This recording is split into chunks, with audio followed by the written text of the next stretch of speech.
Assalamualaikum warahmatullahi wabarakatuh. Selamat pagi anak-anakku, anak-anak ibu yang sholih dan sholihah. Apa kabarnya hari ini? Semoga kita senantiasa dalam keadaan sehat selalu. Amin ya robbal alamin.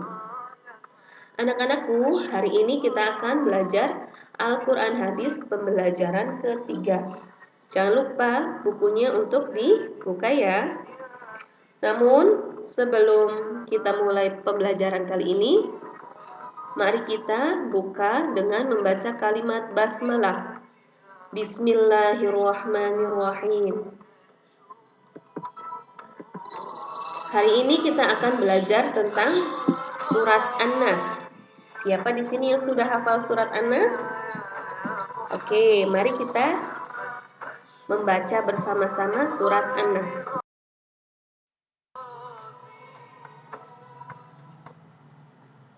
Ta'awuz basmalah.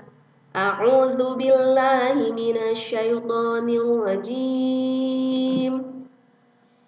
Bismillahirrahmanirrahim. Qul a'udzu birabbin nas, malikin nas, ilahin nas, min syarril waswasil khannas, alladzi yuwaswisu fi sudurin nas, minal jinnati wan nas.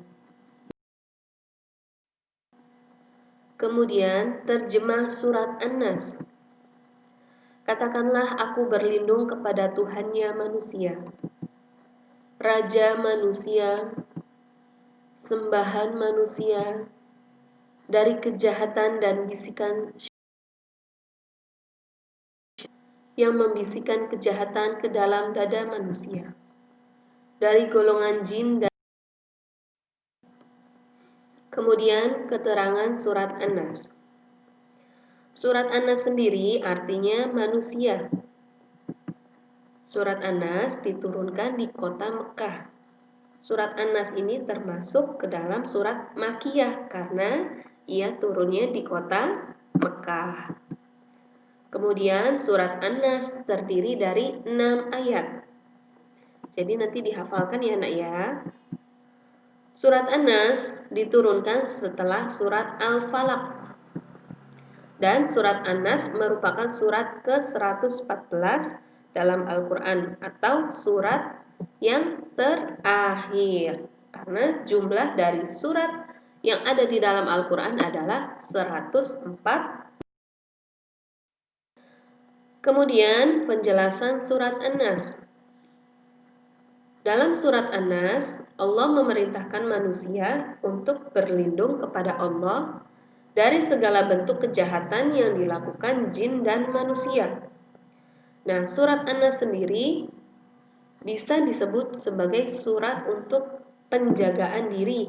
Maksudnya sebagai surat untuk kita memohon perlindungan dari Allah dari bentuk kejahatan yang dilakukan oleh jin dan manusia. Oleh jin, contohnya bagaimana? Misalkan ketika malam-malam nih mau tidur. Nah, biasa kita disuruh oleh orang tua untuk membaca surat apa biasanya?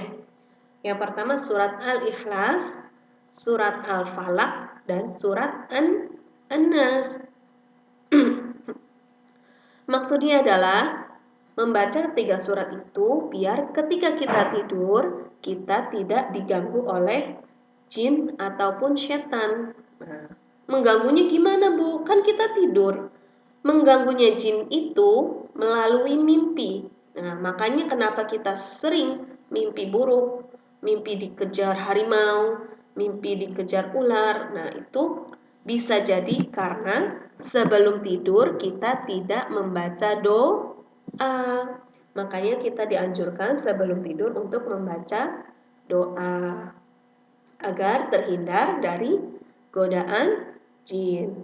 Kemudian bentuk kejahatan manusia yang lainnya. Contohnya misalkan ada orang yang ingin berniat buruk kepada kita, tapi kita membaca surat ini, insya Allah Allah akan melindungi kita. Yang tadinya mau usil, mau jahil ke kita, insya Allah tidak akan terjadi. Dan insya Allah akan dilindungi oleh Allah.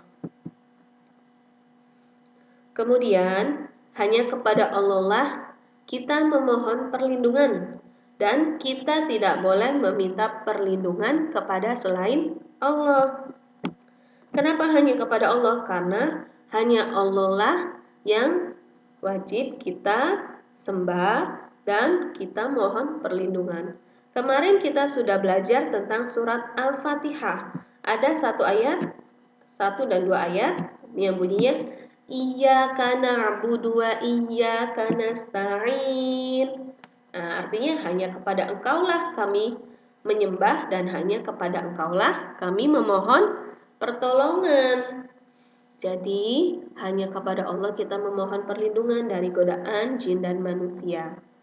Dan kalau kita meminta kepada selain Allah, itu disebut dengan syirik dan itu dosa besar.